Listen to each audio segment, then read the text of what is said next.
Flag TV की जानिब से ताहिर गोरा प्रोग्राम दूसरा रुख के साथ आपकी खिदमत में हाजिर है। नाज़रीन, आज हमारी खुशकिस्मती है कि बर्रे सगीर की एक इंतहाई अहम शख्सियत हमारे साथ तशरीफ़ फरमा है, टोरंटो में मौजूद है, जनाब MJ अकबर साहब। सर, आपको खुश आमदीद कहते हैं टोरंटो बहुत में। बहुत शुक्रिया आपका। आपको बीजेपी पार्टी के स्पोक्स पर्सन से टोरंटो कैसा लग रहा है, या आपको निजी हवाले से टोरंटो कैसा लग रहा है? नहीं, टोरंटो तो की अपनी खासियत हमारे डोमेस्टिक पॉलिटिक्स से क्या उसका मतलब क्या है, क्या जी, उसका। तो सर मैं इस हवाले से कि आपका दौरा सरकारी है या आपका नहीं, मैं निजी? यहाँ पर एक थिंक टैंक जो है हैलिफैक्स सिक्योरिटी फोरम, उनका एक बहुत ही कामयाब और मशहूर एक सिक्योरिटी कॉन्फ्रेंस होता है। नेटो के कॉन्फ्रेंस होते हैं, डेमोक्रेसीज़ के कॉन्फ्रेंस होते हैं, तो उसके प्लेनरी में मुझे उन्होंने इस बार दावत दी थी कि और प्लेनेटरी का जो मुद्दा था, जिसके ऊपर मैंने एक ऐसे भी लिखा है इनके लिए, वो मुद्दा था कि हमारे सामने जो चैलेंज है सबसे बड़ा जो इस ज़माने का है, वो है कि हम किस तरह से अपने ममालिक को और अपने मुल्कों को, अपने सोसाइटीज़ को हम किस तरह मॉडर्निटी की तरफ ले जाएं। और जब आप मॉडर्निटी की बात करते हैं तो आपका मतलब क्या होता है? ये मॉडर्निटी का मतलब थोड़ी है कि आप बिकनी पहन लें तो आप मॉडर्न बन गए। आप कपड़े जो मर्ज़ी आपसे पहनिए, ये आपके, आप हिजाब पहनिए, जो मर्ज़ी पहनिए, उससे ना दिमाग मॉडर्न होता है, ना दिमाग एंशंट होता है, ना बारबारिक होता है। हाँ, मॉडर्निटी का जहाँ मेरा मतलब है, और ये मेरा एक थियरी है, या मेरा बहुत दिनों से लिखने का काम कर रहा हूँ, इसलिए उन्होंने दावत दी थी। वो है कि वे मॉडर्निटी के 4 पहलू होते हैं, वो नॉन निगोशिएबल पहलू हैं, उनके साथ आप कॉम्प्रोमाइज़ नहीं कर सकते हैं। पहले तो मॉडर्निटी का मतलब होता है कि आपके यहाँ डेमोक्रेसी है कि नहीं। बिना डेमोक्रेसी के आजकल आप अपने आप को मॉडर्न मुल्क नहीं कह सकते बहुत हैं। अच्छी बात की।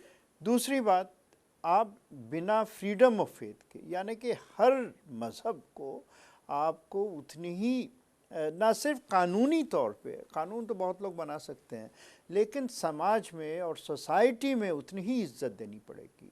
और इसलिए मैं बड़े फ़ख्र के साथ कहता हूँ कि मैं एक ऐसे मुल्क में रहता हूँ जहाँ पे आप सुबह को 4 बजे अज़ान सुन सकते हैं, और बुलंद अज़ान सुन सकते हैं, छुप के अज़ान नहीं जैसे यहाँ पर शायद आपको देना पड़े। बुलंद आवाज़ अज़ान सुन सकते हैं, उसके बाद मंदिर की घंटी सुन सकते हैं, उसके बाद आप गुरु साहब की पाठ सुन लेते हैं गुरुद्वारा में, उसके बाद आपको फिर चर्च के बेल्स भी सुनाई देते हैं। बहुत अच्छी बात। ये आप कहाँ समझ लीजिएगा दुनिया में ऐसे मुल्क है। तीसरी बात, जेंडर इक्वालिटी। जब तक औरतों और मर्दों को, ख़ास तौर बच्चों को और बच्चियों को एक ही नज़र से हम समाज में नहीं देखेंगे, जब तक उनको इतनी इकोनॉमिक इनकलाब दोनों के अंदर बराबरी का नहीं लाएंगे, तब तक आप मॉडर्न नहीं बन सकते हैं। और चौथी बात जो है मॉडर्निटी की, कि जो गरीब है, ख़ास तौर हमारे मुल्क में जो गरीब है, उस गरीब को भी लगे कि ये जो इकोनॉमिक राइज हो रहा है या ग्रोथ हो रहा है, उसमें भी मेरा सिर्फ हिस्सा नहीं है, मेरा हक है। बहुत अहम आप बातें करें सर। आपने ये जो 4 कंपोनेंट बताए मॉडर्निटी के, इससे कोई हमें इनकार नहीं। कनाडा की जब हम बात करते हैं तो हम कहते हैं यह मल्टीकल्चरलिज्म है, मगर हम ये समझते हैं कि हिंदुस्तान में मल्टीकल्चरलिज्म शायद 3000 साल से या 4000 साल से है। वो एक ऐसी खूबसूरत धरती है, मगर ये चारों कंपोनेंट्स बिलाशुबा इंडिया में मौजूद हैं। मगर क्या आप समझते हैं कि इंडिया की तमाम कम्युनिटीज़ में ये मौजूद हैं? ख़ास तौर पर जो हम मुसलमानों की कम्युनिटी है वो इनको फॉलो कर रहे हैं या कहीं पीछे हैं उसमें? देखिए, हर कम्युनिटी जो है, ये कहना कि हर कम्युनिटी बराबरी से तरक्की कर रही है हर तरफ से, ये गलत होगा। और मैं किसी चीज़ को ऐसी बात नहीं कहना चाहता हूँ जो मेरे दिल और दिमाग और जहन और ईमान से ना निकली हो, तो ये कहना गलत होगा। लेकिन जो इंडिया का तजुर्बा है उसमें ये ज़रूर बात है कि हर कौम को ऊपर टानता है, किसी को नीचे नहीं फेंकता है। ये कहें कि हमारे मुल्क में कोई प्रॉब्लम ना हो, ये बेवकूफ़ी होगी। हर मुल्क में प्रॉब्लम होते हैं। अभी अमेरिका में देख लीजिए, कालों और गोरों के बीच में अभी जो टेंशन्स चल रहे हैं, यहाँ पर होते हैं, हादसे होते हैं, औरतों के साथ हादसे होते हैं, कहीं भी आप न्यूज़ देख लीजिए, आपको हर जगह मिलेगी। लेकिन देखना है कि ये मुल्क किस सच्चाई की तरफ बढ़ रही है आगे, उसकी डायरेक्शन क्या है, क्या जो गलतियां हैं उनमें रिफॉर्म हो रहा है, उसमें बदलाव आ रहा है। आज हमारे मुल्क में रेप को डेथ सेंटेंस मिल गया है, और डेथ सेंटेंस का मतलब मैं भी कह ही रहा था कि एक ज़माना ऐसा था कि जब ये हादसे होते थे तो या तो शर्म के मारे कोई छुपा देते थे, या समाज या सोसाइटी में लोग पिघल यानी कि निकल जाते थे। लेकिन आज जो है सामने आते हैं क्योंकि ये जुर्म और ये अब हमारा मुल्क जो है इंसाफ की तरफ बढ़ रहा है। और बहुत अच्छी बात है ये सर। आपकी किताबों की तरफ हम ज़रूर आना चाहते हैं। आपने बात की कि आप मॉडर्निटी की बात कर रहे हैं, आपने बात की कि हमारे हिंदुस्तान के खूबसूरत समाज में बहुत सारी खूबसूरत बातें हैं, मगर इंसानी समाज होने के नाते मसाइल भी होते हैं, वक्त के साथ साथ हल होते हैं।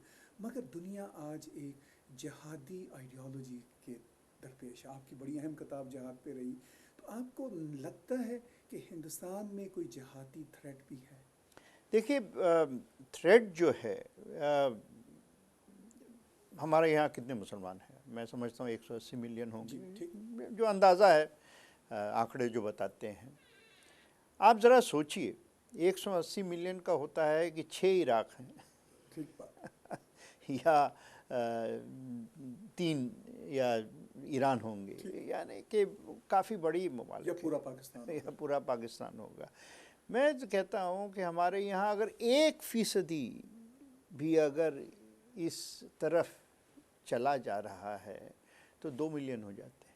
तो है कोई 1% के करीब। कामयाबी हमारे मुल्क की है कि हमारे यहाँ जो है इस एक आप एक्सेप्शनल कोई केस मिल जाए, ये हो जाए वगैरह, उसके ऊपर स्टेट और सरकार की नज़र तो है ही है। सिक्योरिटी के पे गफलत करने की कोई ना हम अपने आप को धोखा भी नहीं देना चाहते हैं, तो कोई गफलत नहीं है। लेकिन जो हमारा मुल्क है, माइनॉरिटीज़ मुल्क है, ख़ासतर जो मुसलमान हैं, जैसे हमारे प्रधानमंत्री ने कहा था जब फरीद ज़करिया का इंटरव्यू हुआ था, तो नरेंद्र मोदी जी बहुत बुलंदी के साथ कहा था कि कौन कहता है कि हमारा हिंदुस्तान का मुसलमान जो है मुल्क के लिए उतना वफ़ादार नहीं है जितना हिंदू हो सकता है, और उतना ही वफ़ादार है। बिल्कुल। तो ये जब कह रहे हैं तो वो बना चढ़ा के नहीं कहते, सही। वो जो उनकी दिल की बात होती है वही कहते हैं। सर, ये जो कश्मीर का मसला है, या जैसा कि पाकिस्तान का एक आइडेंटिटी क्राइसिस का मसला है, जिस पे आपने 2 किताबें लिखी, क्या ये एक तरह से असरअंदाज होगा? वो जो 1% के बारे में हम ऐसे ही शुबा कर सकते हैं? देखिए, वो उसका असर जो है कम होता जा रहा है, हर जगह कम होता जा रहा है। आज कश्मीरियों के बीच में आप ले लें तो चाहे उनकी जो भी प्रॉब्लम्स हो, जो भी समस्या हो, जितनी भी नाराज़गी हो, लेकिन बहुत कम कश्मीरी होंगे, मैं समझता हूँ कि 10% भी नहीं होंगे जो कहेंगे कि भाई हमें पाकिस्तान की तरफ जाना है, क्योंकि वो देख रहे हैं। हाँ, बिल्कुल नहीं, बिल्कुल। आपने जो किताब लिखी उसमें भी बहुत अच्छा एनालिसिस किया। मोदी साहब की सरकार बनने के बाद क्या आपको हालात लग रहे हैं? देखिए, अभी हम जब बात कर रहे हैं तो 2 ही दिन या कल परसों के बीच में उन्होंने पहला अपना वहाँ पे एक पब्लिक मीटिंग की, और वो भी मैं कह रहा बड़ा इनकलाबी था। जो लोग सह नहीं पा रहे हैं इस बात को कि उनकी सपोर्ट इतनी बढ़ रही है, और फिर वो मतलब बेवकूफ़ी की बात करते रहते हैं कि अरे आपने बाहर से कुछ लोग लाए। अरे कौन बाहर से क्या लाता है? एक तो ऐसा हमारा यहाँ माहौल आ गया कि अब उनका नाम नहीं लेना चाहता हूँ, लेकिन उनको मैं समझता हूँ क्योंकि पढ़े लिखे हैं, वो अक्लमंद भी हैं, कांग्रेस के एक स्पोक्समैन हैं लेकिन मुझे नहीं लगता है कि पढ़ने लिखने से ही सिर्फ अकल आती है। तो उन्होंने कहा कि भाई ये बर्मा में भी जो लोग आए थे मिलने, वो भी बाहर से आए थे। तो ये सब बेवकूफ़ी की बात है, वहीं के लोग थे। लोगों को क्या चाहिए? कश्मीर के लोगों को भी गवर्नेंस चाहिए, उनको भी तरक्की चाहिए, उनको नौकरी चाहिए, उनको इल्म चाहिए, उनको ऐसा माहौल चाहिए जिसमें अमन और सलूक के साथ वो अपनी ज़िंदगी गुजार लें। अगर उनके पास 1 रोटी है तो मतलब अगर पैदाइश में 1 रोटी है तो फौत के वक्त 4 रोटी तो हो, यही तो इंसान चाहता है। अगर उसके घर में अंधेरा था तो रोशनी हो, यही तो चाहता है। अगर उसके घर में रेडियो था तो एक टेलीविज़न सेट हो, यही तो लोग चाहते हैं। और तो ये जो बातें हैं ये गुड गवर्नेंस के साथ जुड़ी हुई हैं। और हमारे यहाँ डेमोक्रेसी की तो कोई मसला नहीं है। एक ज़माने में कश्मीर में था मसला, मैं फिर कहता हूँ, खुद कहता हूँ था, लेकिन 20 साल से 25 साल से जब से वाजपेयी जी ने ख़ास तौर से एक सिलसिला शुरू किया है, अब कोई वो सवाल ही नहीं उठाता है। तो इसलिए ये मैं देख रहा हूँ हर तरफ एक प्रोग्रेस हो रहा है और बड़ा ज़बरदस्त प्रोग्रेस हो रहा है। आखिर में सर, मैंने जहाँ से बात शुरू की थी उससे जोड़ना चाहता हूँ, मोदी जी से पूरी दुनिया को बहुत तवक्कुआत है। आप भारतीय जनता पार्टी के स्पोक्स पर्सन भी हैं, इसके अलावा आपकी एक इंडिपेंडेंट पर्सनालिटी है, आप एक ग्रेट राइटर हैं, हिस्टोरियन हैं। तो आपको वैसा ही लगता है जैसे दुनिया को दिख रहा है कि मोदी साहब हिंदुस्तान को 10 कदम आगे लेके जाएंगे? देखिए, मैं आंख बंद करके कहीं नहीं जाता। अगर मैं चलता हूँ किस रास्ते पे तो यकीन मानिए मैं आंख खोल के चलता हूँ। तो आपने जैसे कहा, मुझे कोई ख़ास ज़रूरत नहीं थी कि मैं इस रास्ते पे भी चलूँ। मैं इस रास्ते पे इसलिए चला क्योंकि मुझे पूरा यकीन था कि नरेंद्र मोदी जो है, जब वो प्रधानमंत्री बनेंगे, वो हमारे ख़ास तौर मुसलमानों के साथ वो इंसाफ करेंगे। और जब मैं इंसाफ कहता हूँ तो मेरा मतलब ख़ास तौर पे होता है इकोनॉमिक इंसाफ में, कि उतनी ही मौका देंगे मुसलमान बच्चों को, लड़कियों को, लड़कों को, कि उनको नौकरी मिले जितनी किसी और को मिलते हैं। यही हम चाहते हैं। इकोनॉमिक डेवलपमेंट चाहते हैं, अमन और सलूक के साथ ज़िंदगी में रहना चाहते हैं, अपने मुल्क में रहना चाहता है। ये हमारा मुल्क है, ये हमारी पैदाइशी मुल्क है। ये हमें अब कोई वो ज़माना चला गया जब आप किसी शक की नज़र से देखते थे, और अभी कोई देखता भी नहीं, बेवकूफ़ी होगा जो देखता होगा। लेकिन ये जो मेरा पूरा, और जब उन्होंने नारा दिया, क्या नारा दिया, डेवलपमेंट फॉर ऑल। ऑल का मतलब ही यही है कि भाई उसमें साथ मुसलमान भी जुड़े हैं, माइनॉरिटीज़ भी जुड़े हैं। जब उन्होंने बड़े, और इलेक्शन के पहले, ऐसी बात नहीं कि इलेक्शन के बाद कही, इलेक्शन के दौरान उन्होंने कहा कि मैं एक ऐसे मुसलमान को देखना चाहता हूँ जिसके हाथ, एक हाथ में कुरान हो और दूसरे हाथ में कंप्यूटर। तो क्या इसका मतलब है? मतलब है कि आप अपने ईमान के साथ अपनी नौकरी भी तो आपको महफूज हो। और जब उन्होंने ख़ास तौर पे, मैं एक बात का बड़ा असर था मेरा, जब वो पटना में उनकी पब्लिक मीटिंग हुई। देखिए, हम जब जो भी सोच के आए, जब सिक्योरिटी थ्रेट हो जाता है, बम बरसने लगते हैं, तो आदमी का है फिर ज़बान जो है ना, वो दिमाग के साथ कम जुड़ता है और दिल और नब्ज़ के साथ वो जुड़ जाता है। तो उन्होंने वो पटना मैदान में जो बिल्कुल इंस्टेंटली कहा, 200 कैमरा उनके ऊपर होंगे उस वक्त, तो हर झलक आँखों की जो है वो नज़र आ जाती है कैमरा में। ये कैमरा बड़ी बदमाश चीज़ है।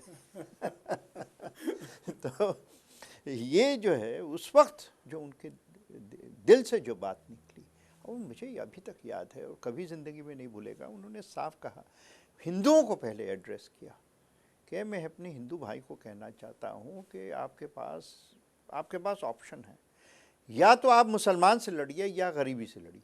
बहुत अहम बात है। और फिर कहा मुसलमानों को कि मैं मुसलमान भाइयों को वही बात कहता हूँ, या आप हिंदू से लड़िए या गरीबी के साथ लड़िए, और हम दोनों के साथ नहीं लड़ सकते।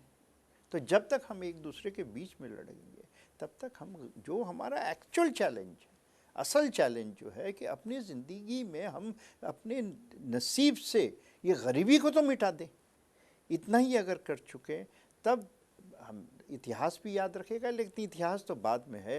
गरीब की दुआ आपके साथ रहेगी, और जब तक गरीब की दुआ आपके साथ रहेगी, ना आपको स्वर्ग मिलेगा ना आपको जन्नत मिलेगी। बहुत अच्छी बातें की आपने, और हम उम्मीद रखते हैं कि इसी तरह हिंदुस्तान आगे बढ़ेगा जिस तरह हमें आगे बढ़ता नज़र आ रहा है। और टैग टीवी के साथ बातचीत का बहुत बहुत शुक्रिया। बहुत शुक्रिया आपका।